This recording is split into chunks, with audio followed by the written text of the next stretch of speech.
there for session 3. And one of the most important things, the importance of startup metrics. And to take you through this, we have Mr. Arjun Vaidya. Thank you so much for accepting our invitation and being there. Small introduction about Arjun. He did his Bachelor's of Arts in International Relations and Affairs and Economics from Brown University, from the prestigious Brown University.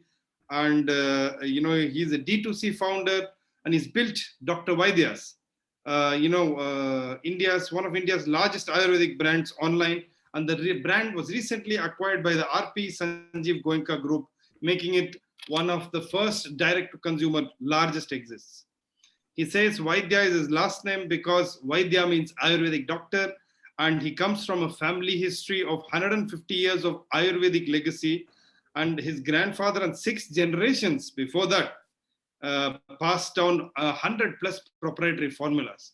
And I think these are the ones that are keeping our country, in spite of the big things that are keeping our country in the pandemic going. And I know personally that I've also, and our family also uses, the products. And, during this pandemic, it has especially helped a lot of people. He says also that he grew up with asthma after 14 years of treatment, he was cured by his grandfather. And more than just being a family legacy, this made him a believer in the potential of science. And so he wanted to take forward this legacy. After, his stint at Brown and his passing out, he witnessed the natural and organic products revolution and saw yoga becoming a multi-billion-dollar business with, repackaged identity in this country and beyond. He moved to India back and now, started focusing on a private equity fund, and then spent time understanding and investing in the Indian consumer story. Well, Dr. Vaidya's, the repackaged the ancient science of Ayurveda for modern consumers and emerged as India's largest Ayurvedic brand online. In 4 years, they reached 1.5 plus million consumers across 500 plus cities and 16,500 plus pin codes in India, and launched 70 plus products. He was the first Ayurvedic entrepreneur to be featured in the Forbes 30 under 30 and Business World's 40 under 40. And they also won the SMB Youth SMB of the Year from Amazon and the Retail Startup Awards, and many more. In 2019, they partnered with the RP Sanjeev Goenka Group and led the business to an acquisition by the group, making one of its most successful exits. Outside work, he also is a global shaper. I know what work the global shapers do. Some of my friends like Suhas and Amrita also are involved, and I've addressed some of them.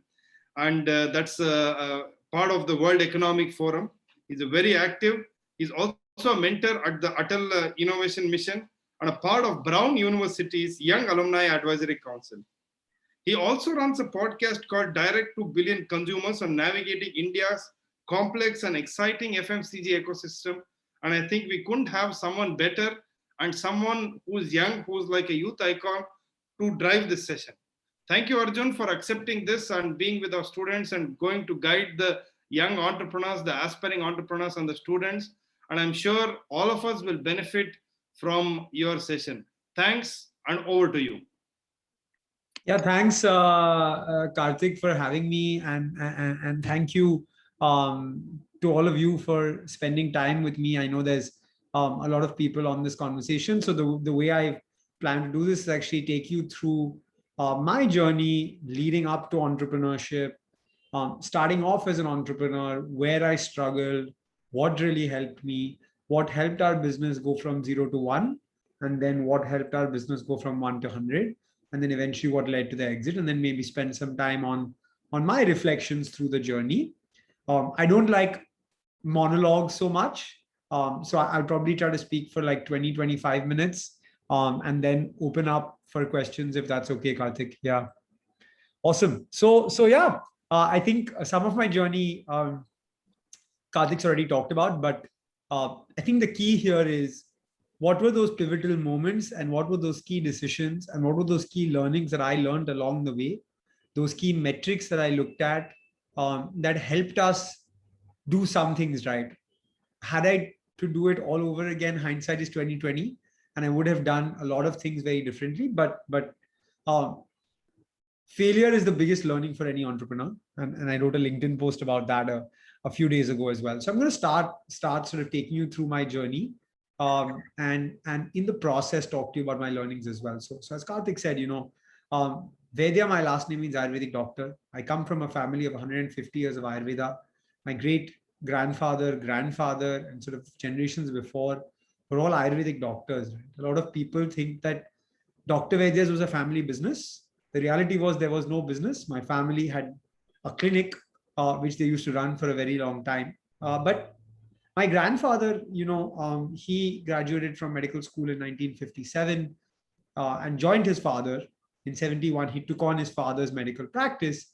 And by the 80s and 90s, my grandfather actually grew the practice significantly. So while he wasn't a businessman, he became one of India's most successful Ayurvedic doctors. I say this because in his clinic, he used to have 300 to 350 patients a day coming into the clinic.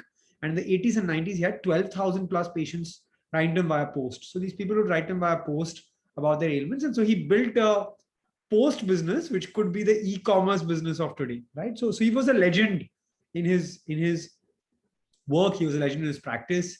But he was a man who never really cared for sales, distribution, marketing, or strategy. He cared for service, right? So anybody who came to my grandfather's clinic or who wrote via post, the consultation was free.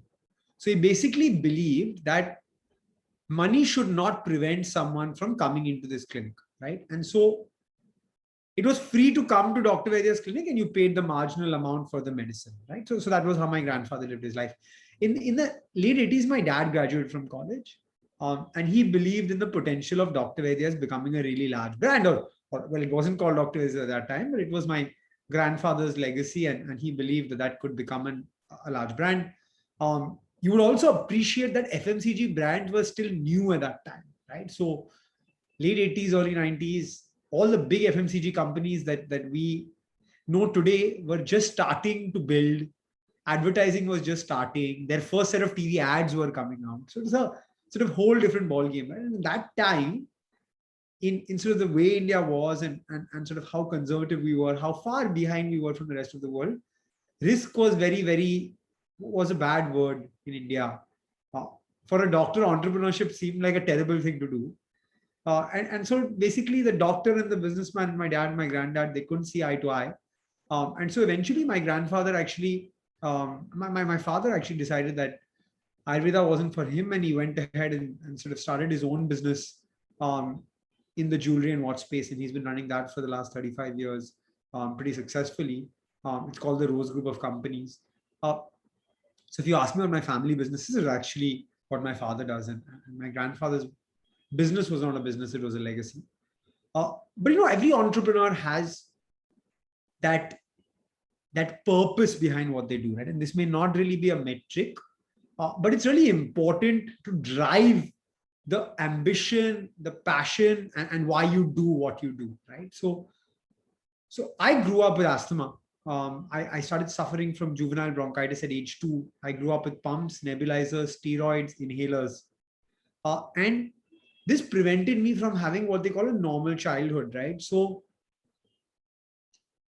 like every kid in the 90s, at age 5, I went and started playing cricket.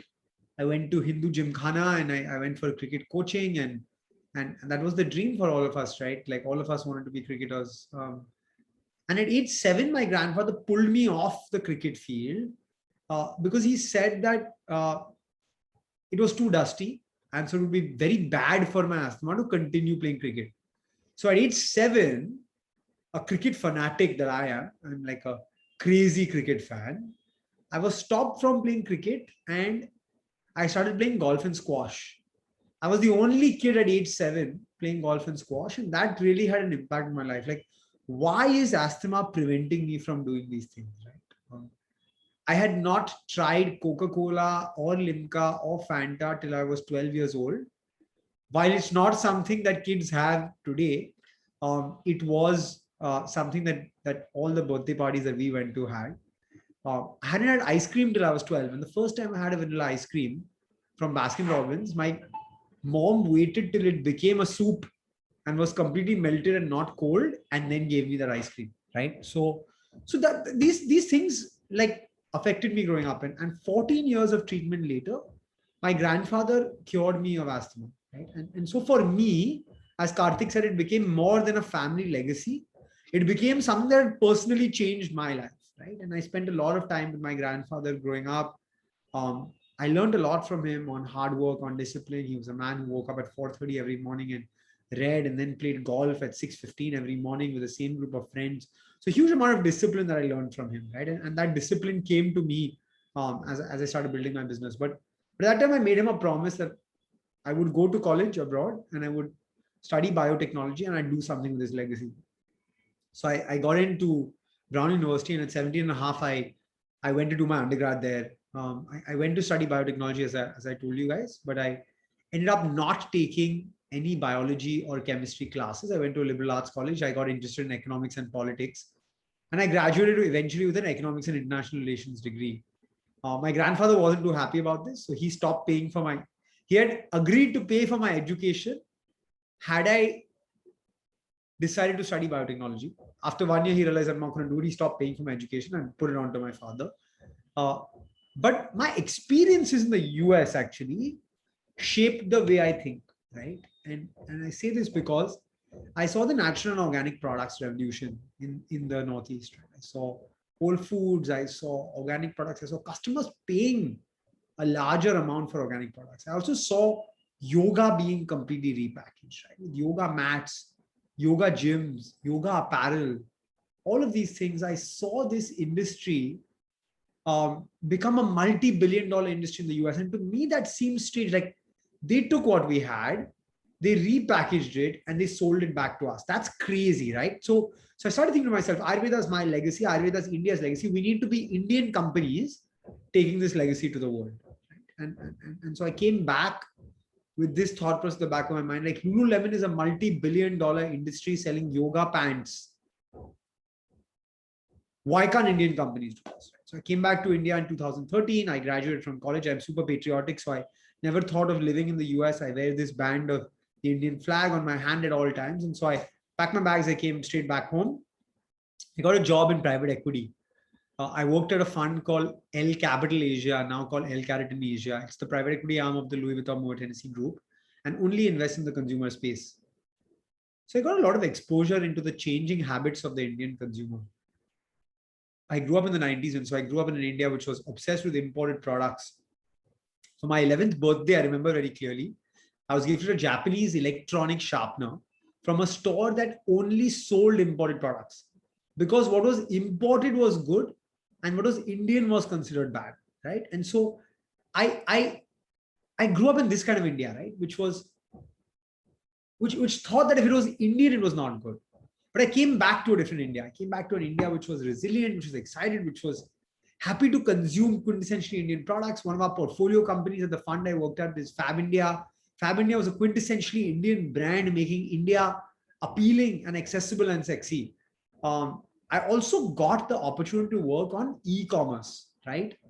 And you'd appreciate in 2013, in my first week of work, my boss asked me, do you think Indians will buy clothes online? And the company we were talking about was Myntra. So I got to work on e-commerce very early into the game. And I saw this industry really sort of get established, build and grow into what it is today, which is pretty much part of all our lives, right? We can't think of a time when we didn't buy clothes and shoes online. At that time, I was questioning whether shoes could even be bought or sold online, right?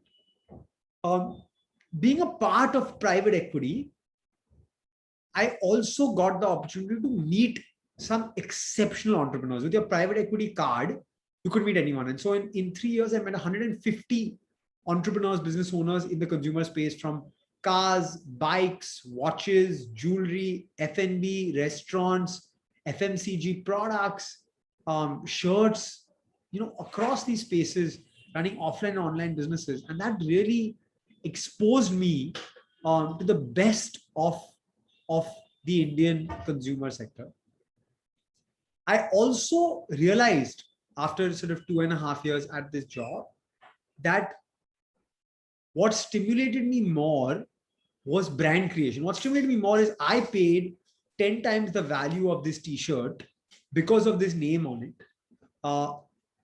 because it's a brand. And that brand thing really excited me. So 3 years into private equity, I basically realized that the finance side was great, but the brand creation side stimulated me. Unfortunately, my grandfather also passed at this time. And we had this rich legacy. We had these formulations. We had these products. The macro for Ayurveda was also really working out, right? Ministry of Ayush was created in 2014 when the government changed.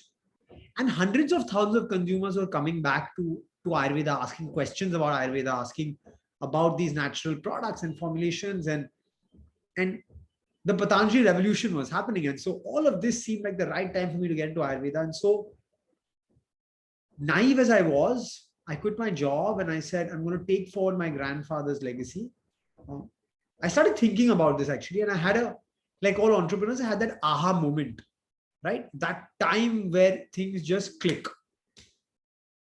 And this was at my father's 50th birthday. They had a small celebration at his office. They asked me to give a speech. I gave a speech on my father and what I've learned from him. And by this time, my grandfather had passed and his clinic was running as a dispensary because he had a lot of loyal patients who still wanted the medicine.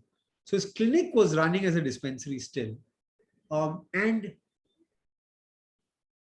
after I gave the speech, a lot of people came and said, nice speech, etc. And my grandfather's nurse of 17 years was still sitting in the clinic and dispensing medicine. And she came to me with a tear in her eyes and she said, you talk about your father, but if you don't do something about this, your grandfather's legacy will die. And to me, there was a switch that flipped and I said, I have to do this. I just have to do this. And I quit my job and I said, I'm going for this. I started a company. I said, we're going to be new age. We're going to take Ayurveda and repackage to appeal to modern consumers. That was a premise I launched with. That premise still stayed to date, but I was a really naive, young 24-and-a-half-year-old who was starting this company with no experience in FMCG. And so it was a blank slate for me. Let me call it a blank slate. I launched some super innovative products to start with because I thought, I'm not going to really be excited about selling arthritis and diabetes and asthma that my grandfather sold. And so I launched 2 products when I started Dr. Vaidya's. One was called Live It Up, is an Ayurvedic hangover shield. And the other was called HerboFit, is the goodness of Chyawanprash in a capsule form. So sort of repackaged Chyawanprash into easy to consume formulation instead of the bitter, sticky, inconvenient paste or jam that Chyawanprash is. I think very early on, I tried offline. And like most FMCG brands, offline was the port of call, the place to go. And I tried offline and I failed miserably in the first 3 months. I remember doing 10 lakh rupees worth of primary billing. Primary billing means billing to distributors. And I was on cloud 9 thinking that I have done it. I have sorted out and I started making projections, 10 lakhs, 20 lakhs, 50 lakhs, 1 crore, 5 crores, 10 crores, 60 crores, like a private equity professional, just modeling everything out to an Excel sheet. 3 months later, I had 22 sales reps on field in Mumbai whose salary I was paying. I got 9 lakhs worth of the stock back because I had billed to distributors had billed to retailers. No consumers came to buy my products. My brand was totally unknown. And I got 9 lakhs worth of product back. This was the biggest setback for me in my life till now, right? Being a good student in school, going to a good university, getting a good job out of college. It was a huge setback for me. It was like the world sort of was ending, right? And I remember coming back from office on a Saturday and thinking, what do I do now? I'm like totally lost. And then I started thinking to myself, and this is the first sort of metric I'm going to talk about, right? Entrepreneurs are eternal optimists, right? We have to be the most positive people in the room, but we have to also be those people who understand when things are not going wrong, or when things are going wrong, right? And to me, getting 9 lakhs of product back after putting in so much effort, something was not adding up, right? So I thought to myself, look, my brand is not known. I am not known. It's an extremely competitive ecosystem and market. And in this market, the opportunity offline was super competitive, but there was an opportunity online.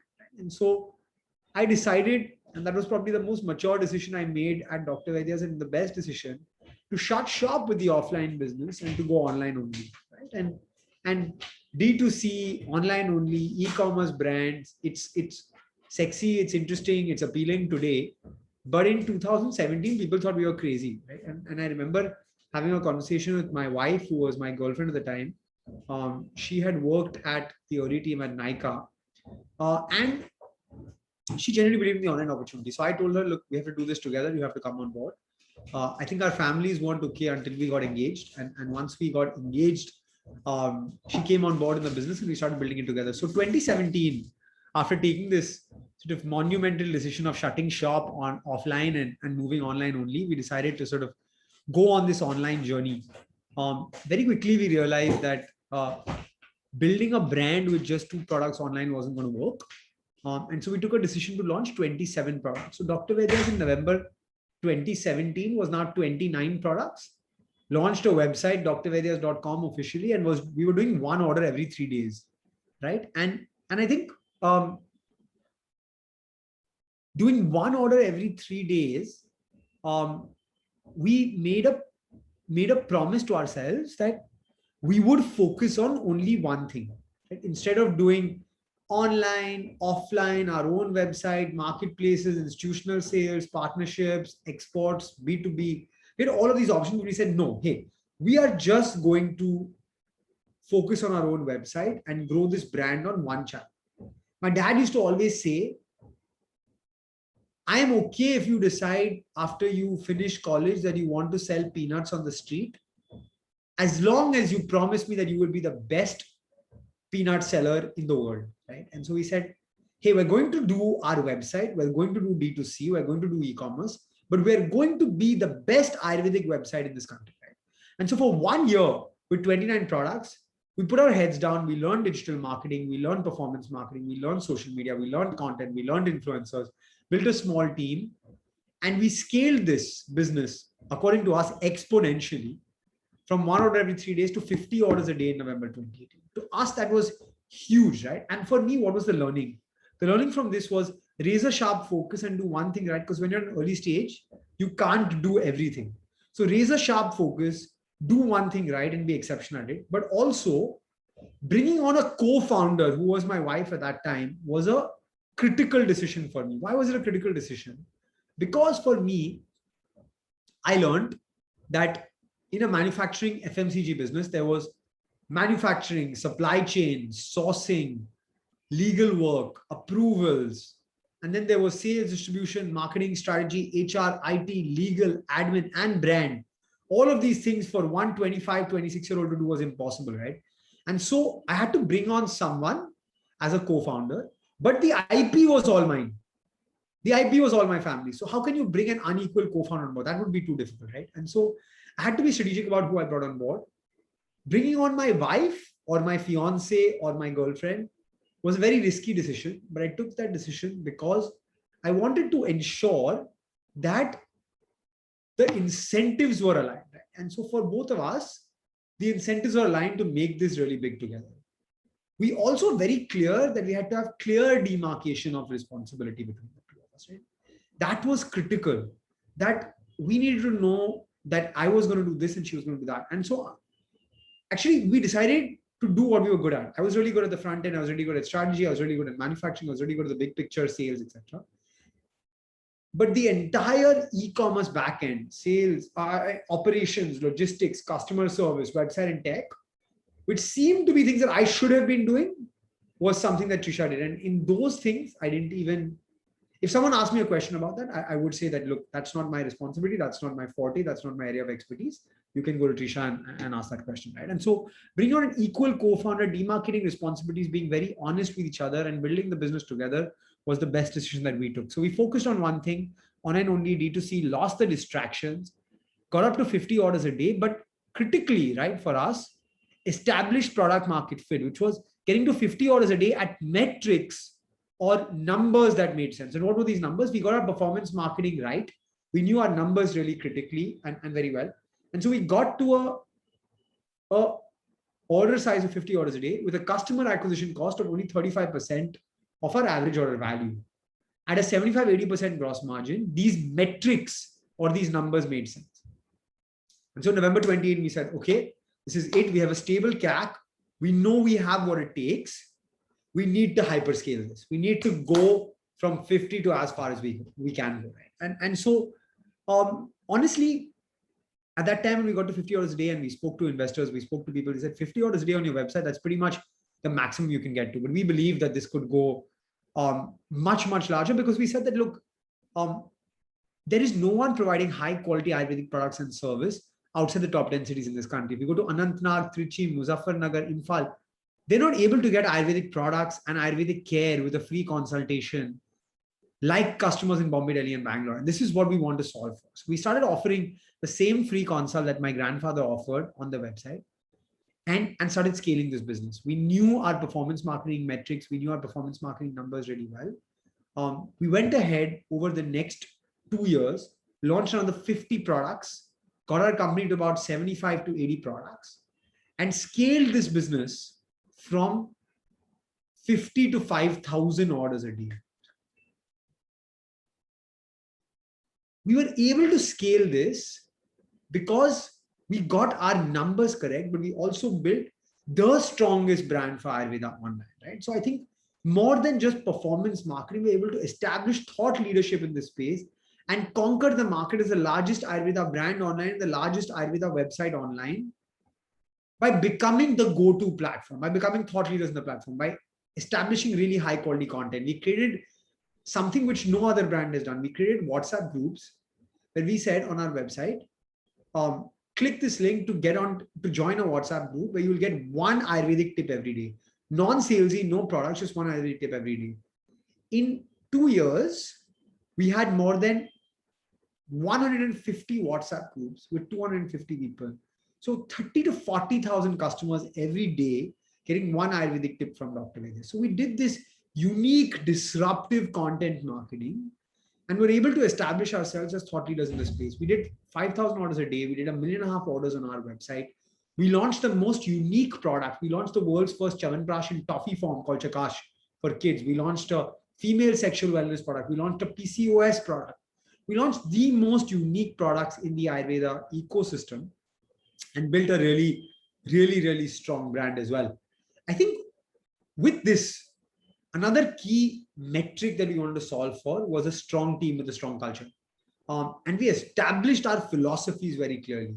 And those philosophies were: honesty is our practice, humbleness is our equity, happy to work and happier to achieve, 100% and nothing less.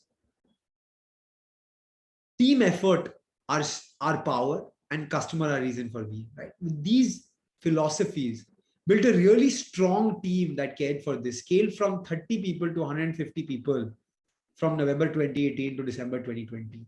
And I think the critical part of building this strong team was that when our back was against the wall, when COVID happened, right? We knew that as a company, the world would call on us, India would call on Ayurveda to be there for these customers, to be there to sort of give medicine, to be there to be available. And so Dr. Vaidya's, I can proudly say, was shut for only 10 days in 2020.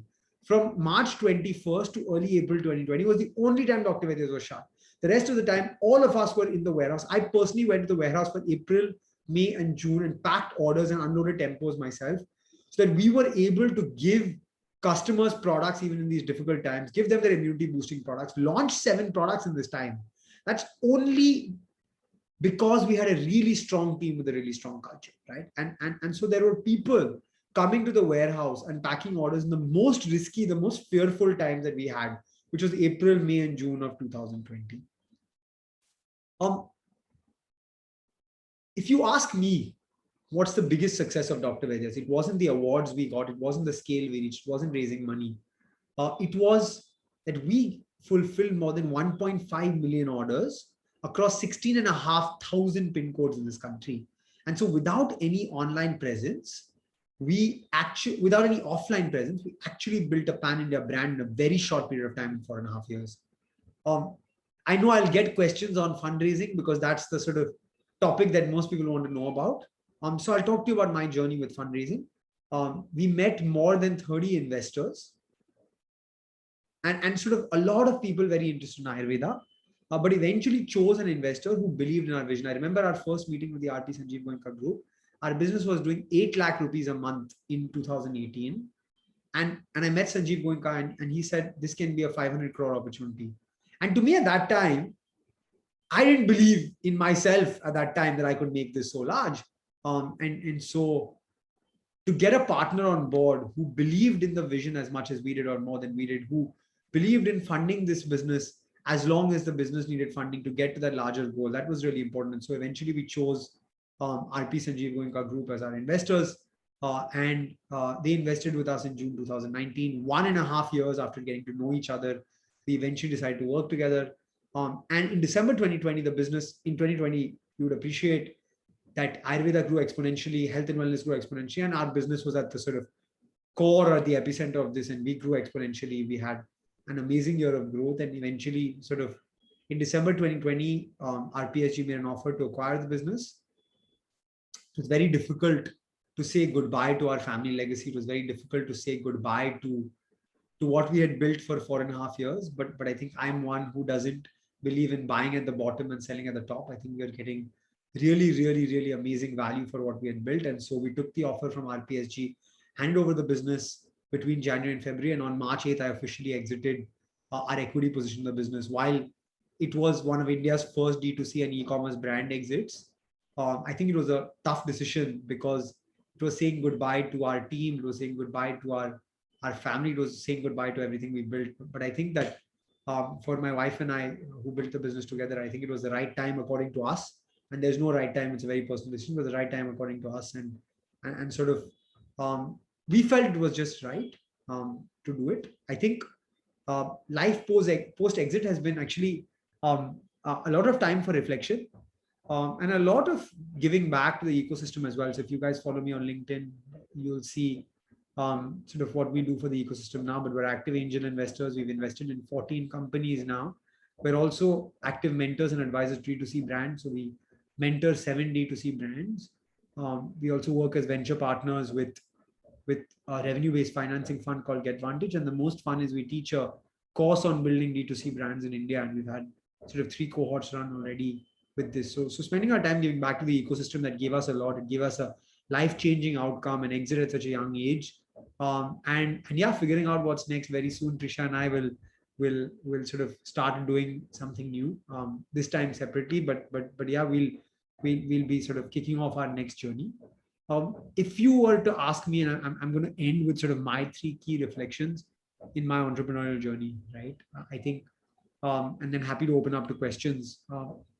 If you were to ask me what are my 3 key learnings, right, through this journey, I think the first one would be that, look, the newspapers and the world perceives entrepreneurship as something which is really sexy, which is cool, which is fun, which is all of these things. But the reality is entrepreneurship is a roller coaster. It's really hard work.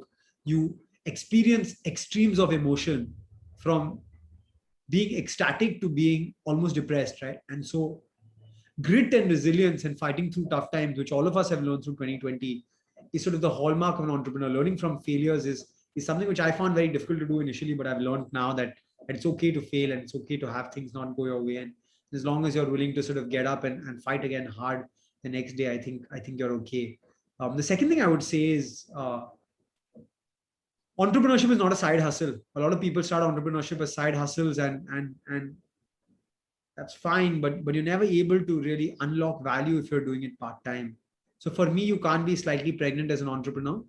You're either, you're out. It's okay to be out, by the way. Everyone's not an entrepreneur. But if you're in, you have to be 100% in. Otherwise, it's a side hustle, which you can do as a hobby or as a lifestyle business, but you'll never be able to unlock real value if you're not doing it 100% of your time. And the last thing is you can't do it alone. As young founders, Trisha and I try to do everything on our own because that's what came naturally to us. But very quickly we realized that building without a team was absolutely impossible. And so building a strong team of intrapreneurs is really critical, because at scale of 0 to 1, you may be able to do it on your own, but taking 1 to 100, you can't do it on your own. And so building a high quality team with a strong culture was really important. So that's been my journey. Really, it was the journey of a lifetime, I would say, with Dr. Vaidya's, from sort of going from 0 to 5,000 orders a day, and then eventually saying a bittersweet goodbye, but I think immense learning, and amazing and fortunate and thankful to God to have been given such an amazing journey, and to be able to see an exit in such a quick time.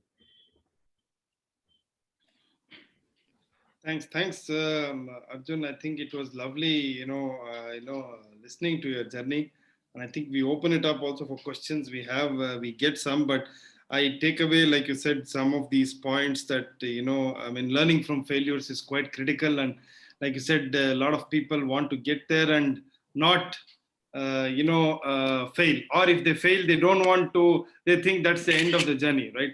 So I've also previous to my stint at IIITB as a chief innovation officer, I ran a couple of startups. So I know what you're saying. So what's that one thing that that you think that keeps you going when you fail? And when you fail, maybe I would say for a couple of times. Might be in the same business or in different businesses. So No, it's in life, right? It's in life, to be honest. Like once you're a founder and entrepreneur and you've seen it, you realize that there's no stigma or no shame in failing, right? And I think there has to be a larger purpose. For me, with Dr. Vaidya, it was fulfilling my larger purpose of taking forward my grandfather's legacy, for fulfilling the promise I'd made to him. Today in life, if you ask me what's my purpose, my purpose today is to give back to the D2C and e-commerce brands and new age consumer brands ecosystem.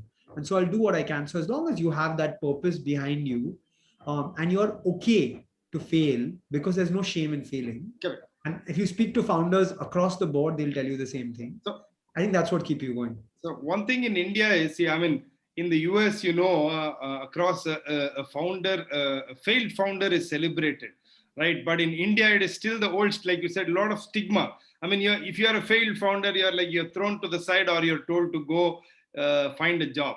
So how do you think, people should cope with this? Look, I'll tell you honestly, I was very, very fortunate to be in a family where my father is an entrepreneur, right? And so when I came home and I locked the door on a Saturday evening and I didn't open my room until Monday morning, my family knew what I was going through. So what I would say is that whether it's your family or your friends or external mentors or advisors, entrepreneurs need a support system, because it's mentally very taxing to build a business from scratch. Very lonely journey. And so having the right support system is extremely important. Perfect. So what are the top 3 metrics, and how should a startup identify their key metrics? Your thoughts on these? Yeah, so I think that, look, there is no rule of thumb. There is no secret sauce. I think what founders should keep in mind, right? If I have to say 3 things, the first thing is really know your unit economics really well, right? So when I talked about our product market fit, I said we were doing 50 orders a day at a customer acquisition cost of 35% of our average order value, and our gross margin was 75 to 80%. So this business started making sense from a long-term sustainability standpoint, right? So know your unit economics really well, number 1.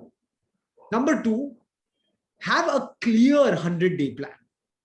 I'm not saying a 1,000-day plan. I'm not saying a 5-year plan. Have a clear 100-day plan with clear goals that are short-term and medium-term, and define those. And be very, very open with your team on where you want to go with this, right? So everybody knows where the business is going.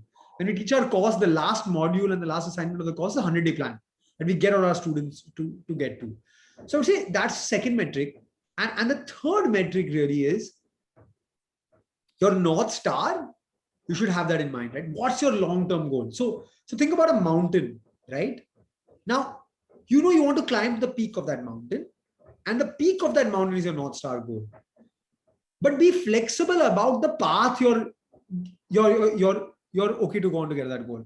So our goal was to become a new age Ayurvedic products brand that makes Ayurveda appealing and accessible to modern consumers. We started with offline, we realized that's not going to work. We moved to online. So you're okay if you're climbing a mountain, right?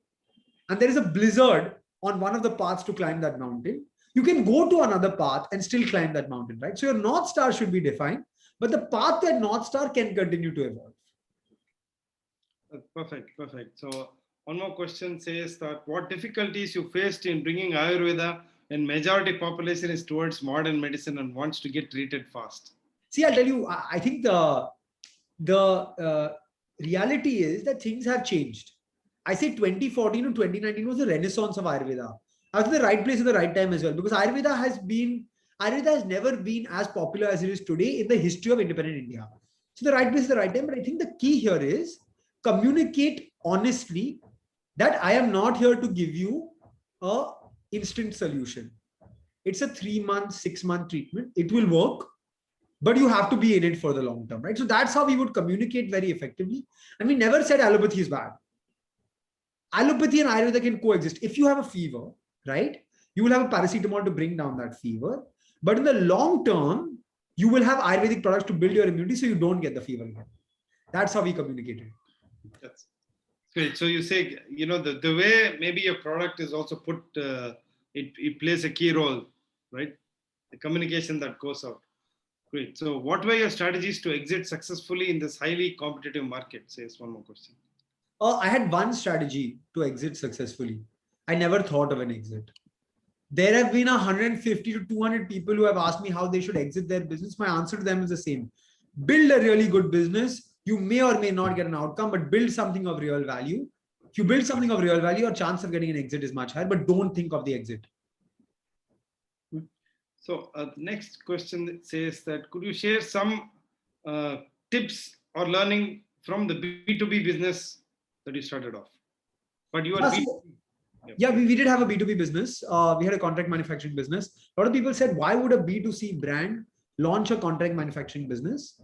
The reality was that there are a lot of startups coming up in Ayurveda, and they are going to go to someone to buy their products. I had a manufacturing facility. I wanted them to come to me because I wanted to be a part of the growth story of every part of startups in Ayurveda, right? So we offered a unique experience where we said, we understand what startups go through. We understand you have low MOQs. We understand you need to develop products. We'll do everything for you because we're a startup ourselves. And we're the most credible startup in the ecosystem. And when people said, but our products may compete with yours, I said, whether or not I give you the manufacturing, you will come and compete with me. So I might as well make some money off that manufacturing. That's great. So, well, there is a lot of competition, but how did you convince your customers to like your products? I think there is a SN Pandit, there is a BV Pandit, there are so many players and others, right? How did you differentiate yourself? My dad used to always say business is like a game of golf. You play against yourself every day. You scored 20 today, you have to try to score 22 tomorrow, and don't care about the guy scoring 5 or the guy scoring 100 or 1000. And we had people, when we were scoring tens, we had people scoring thousands and tens of thousands, right? Because there were the Dabars, Imamis, Patanjis, Baidyanaths, Charaks of the world who are 100 to 1000 times larger than us, right? So we played our game of golf. We said, look, we are a new age Ayurvedic products brand. We're digital first. We're providing the most unique products and the highest quality experience online. Nobody can do what we're doing. If you want this, come to us. We're not saying that we are this for this, that for that, we are fighting this person. No, we're doing what we're doing, and what we're doing, we're unique, and we'll focus on that rather than focusing on competition. And by the way, a lot of people thought that Patanjali, Dabur, etc. were my competition. They were my aspiration, right? Patanjali is a 10,000 crore company. I did not build a 10,000 crore company. I built a very large business, but not a 10,000 crore company. So I would respect these people and learn from these people in whatever I could. So if you ever get asked questions like you said, I mean, that was my next question. Like there are the Patanjalis, there are Sri products, and they're all backed by if I may say, a face. So what were your thoughts on that, where you were trying to put across your product which did not have some face like that? I tried to be the face. Wow, that's amazing. And maybe the grandfather's legacy, did that go through also? It really helped us. It really helped. 150 years of legacy gave us huge credibility in the business. Because I mean, that is, I think, from age old on, from when the kings used to live. So absolutely. So how do you convince yourself to get a co-founder when you feel the IP is yours? How do you share equity at the start? Yeah, so that's a very good question. I couldn't do it, right? Because if I got a co-founder on board and I said IP is mine, you're putting the same amount of effort as me, but I got the good fortune of my grandfather, so I'll keep 90%, you keep 10%. It would be a very unequal relationship, right? Which is why I had to be very strategic of choosing a family member as my co-founder, so incentives are completely aligned. Yeah. So the takeaway for the question is choose a family member. Anyway, just kidding. But yeah, I mean, how did you establish product credibility and acquire customers? Yeah, good question. I think we were very clear that we were giving the best in class digital experience. And we were very clear that the products had been tried and tested for 150 years. It took time to build a brand. For 3 years, nobody knew Dr. Vaidya's. But then when people started knowing Dr. Vaidya's, they really started knowing Dr. Vaidya's, right? So we were patient in building the brand. We didn't take any shortcuts. We told customers as it is. We never lied to customers. We were honest, and we created high quality, genuinely unique, good products. And that eventually allowed us to scale. Perfect. So one more question says, sir, how to tackle giant companies who can become your competition soon? I think we answered this one. Right. So how do we price our product with a healthy marginal profit? Good question. I think you have to take a call on what your pricing strategy is, right?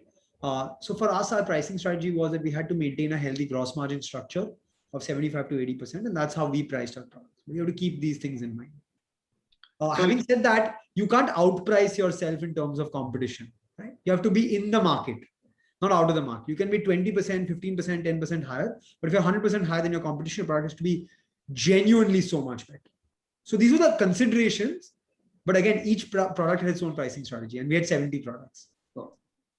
So like we spoke about 0 to 1 and 1 to 100, right? So I believe 0 to 0.99 is the most difficult, and the 0.01 is when you get to 1. So I mean even at the incubator we're looking at, that's why this grassroots boot camp, and we always are looking at 0 to 0.99. So how difficult was it, and how should you sustain yourself during that 0 to 0.99?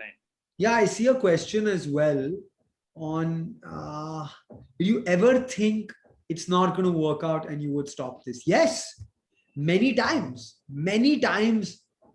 Trisha and I used to sit in our room and just be like, why are we doing this, right? But you have to have that larger purpose, that larger goal, that larger vision.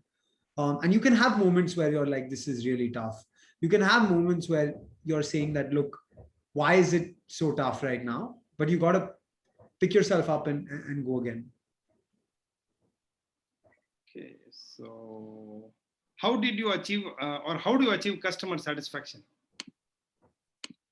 Obsess on customer satisfaction. That's the only way you can do it. Keep talking to your customers, keep getting insights from customers. I used to do customer service every Sunday myself. I'd pick up the phone and answer customer calls every single Sunday for a very long time. If you don't do that, you don't know what the customer is saying. You're too far removed from the customer. In my podcast that I run on the consumer space, I did a podcast with the founder of WakeFit, Chaitanya. Chaitanya said, any decision we take at WakeFit, I talk to 50 customers, my co-founder talks to 50 customers, and my leadership team talks to 50 customers. That's how we make our decisions. Wow, so that's a great one. So any tips to start a healthy snack DTC company? Any tips to start any company is to start. Until you start, you don't know the problems you're going to face. Perfect. So, sir, did you get threats, court cases, or any kind of inhibitors that slowed down your expansion or progress, and how did you handle them? We didn't get threats. We didn't get court cases, but we got angry customers at times. The best way to deal with them is to pick up the phone. If there was an angry customer and my customer care team could not solve the issue, Trisha and I would pick up the phone and talk to the customers ourselves. And that would, in most cases, in 90% of the cases, solve the problem. Great. So how much of importance do you give to R&D, and how do you conduct R&D on the idea? Yeah, I think R&D is very important because the starting premise of building a business is you have an exceptional product. So R&D leads you to the exceptional product. If you have an average product, it's very difficult to build a long-term sustainable business. Can you sell a fidget spinner for 3 months? Yes, you can. But once the fidget spinner is out of vogue and out of trend, it's dead. Right? And so the guy who built his business on selling fidget spinners made a lot of money for 3 months, but has nothing to do in life now. Right? And there have been multiple businesses like this. So you need to work on R&D as much as possible. It's different from industry to industry, but you have to establish yourself as the best quality product, or at least a very high quality product. And so R&D is very important. So how has social and influencer marketing helped you? A lot. 90% of our spends were on digital. And I think today any business, regardless of what you do, has to have a digital strategy. My father's business is in the luxury jewelry space, selling products of AOV 10 lakh rupees plus. Even they have a digital strategy. It's very difficult for a customer to swipe a card for 10 lakh rupees, impossible. But they have a digital strategy to generate the leads through digital and then eventually bring them to the store. Great. So one more thing, how did you build the network for your company? And is it good to have lower prices till your network is built and then increase the prices? Your thoughts? No, I think increasing the prices gets a lot of customer pushback in India. And so unless you really have to increase the prices, you should try to do what you can to not to take it in yourself instead of passing it on to the customer. How do we establish the network for our company? We went ahead and did it. I'm a huge proponent in cold calls. I'm a huge proponent in if you like what I'm doing and you write to me on LinkedIn, I will reply to you.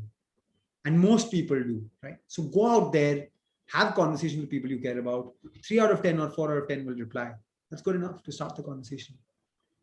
So what's your thought on in-app or in-house purchases, as we call it, on the mobile first strategy?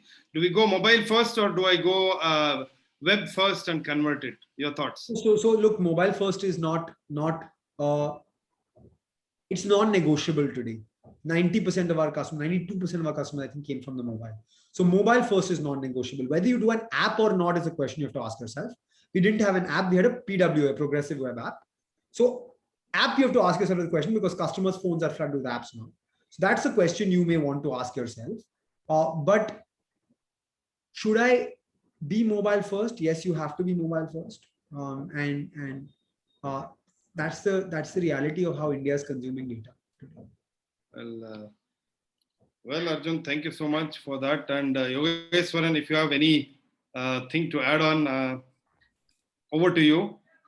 And yeah, Yogeshwaran. Oh, it's been a pleasure, and thank you for having me. And to all of you out there, stay hungry and stay foolish, and build something of real value. You're the sort of next generation of Indian entrepreneurs. My LinkedIn profile is in the chat now, and I'm happy to connect with all of you. Absolutely. Thanks a lot for this, Arjun. So this was an amazing session. Hey, everyone. So quick updates. If you have any further questions, do put it in the chat window, or you can email it to us. We will try to collate all these questions and then share it with Arjun. If there are some extra questions that have come up and then they've not been answered, we'll try to get his thoughts on them over the next couple of days, and then try to get all your questions answered. I'm sure all of you are eager to get your answers from Arjun. So we will try to get this sorted. Second one is, some of you have missed submitting the previous session's assignment, which was the business model canvas. The startup metrics builds on that. So one of the things is for all of you to start working on these assignments. So we've created this WhatsApp group. Communication is smooth and you're all there. So please ensure all the assignments are submitted. Only then will you get your certificates. So this is a certificated program that you will have to submit your assignments for. Cool. And with that, yes, Karthik, you had something to share? Also for this sessions, maybe we will definitely pick on Arjun's brains, and we'll come out with about 5 or 8 questions that he feels very important, and we send it over to you, right? Absolutely. Thanks on behalf of IIITB Innovation Center. Again, thank you for spending this time with us. Really means a lot to these young, budding, aspiring entrepreneurs. Pleasure. Thanks so much. Thank you, guys. Thank you, everyone. Have a great day then. Bye-bye. Okay.